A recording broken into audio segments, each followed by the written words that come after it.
नमस्कार मित्रों।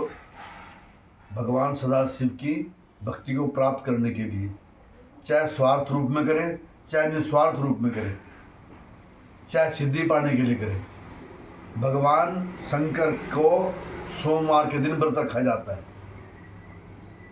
भगवान शंकर के सोमवार के दिन व्रत होते हैं या प्रदोष के व्रत होते हैं। भगवान शिव हमारे सनातन धर्म के सबसे बड़े देवता हैं और बड़े दयालु हैं। भगवान शिव के व्रत में क्या करें? भगवान शिव को प्रसन्न करने के लिए सबसे पहले स्नान ध्यान करके सफ़ेद वस्त्र पहनकर शिवालय में जाएं और भगवान शिव को घी का दिया जलाएं।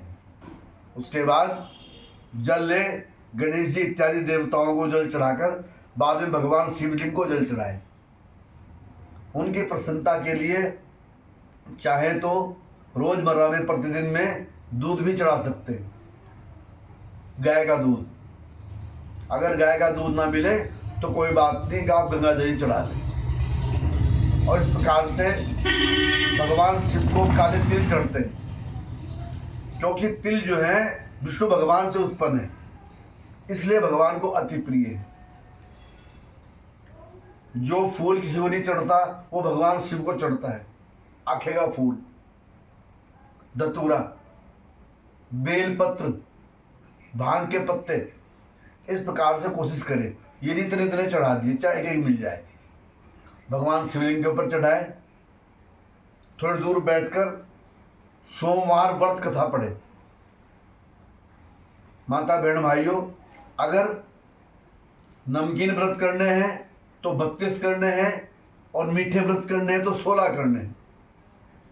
जिन कन्याओं का विवाह ना हो रहा हो, जिन भाइयों का कारोबार ना चल रहा हो, उसको करने के लिए ये आप जो है सोमवार के व्रत रख सकते हैं। भगवान को प्रदोष काल में या तो खीर या चूरमा चढ़ा सकते हैं या कसार चढ़ा सकते हैं, है ना। यही विधि जो है भगवान के प्रदोष व्रत की भी है। उसमें जो है प्रदोष की कहानी पढ़ रही है।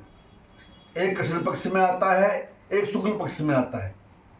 तो भगवान सदाशिव की प्रसन्नता को प्राप्त करने के लिए आप ऐसे व्रत करें और शाम के समय जो है बिना लहसुन प्याज का भोजन करें। अगर 16 व्रत करने हैं तो ये मीठे करें। इनमें जो है आप जो भगवान के निमित्त जो खीर या कसार बनाया है उसको ही ग्रहण करें। भगवान सदाशिव के व्रत में नंदी को या बैल को, सांड को जरूर कुछ ना कुछ चारा दें। बिना सांड को दिया हुआ प्रसाद व्रत नहीं लगता। इस प्रकार से जो है आपकी समझ में शिव जी का व्रत आ गया होगा। अगर कुछ भी समझ ना आए तो कांटेक्ट करके मुझसे पूछ सकते हैं। इस प्रकार से जो है आप अपनी भगवान शिव को प्रसन्नता करने के लिए भगवान सदाशिव का व्रत करें।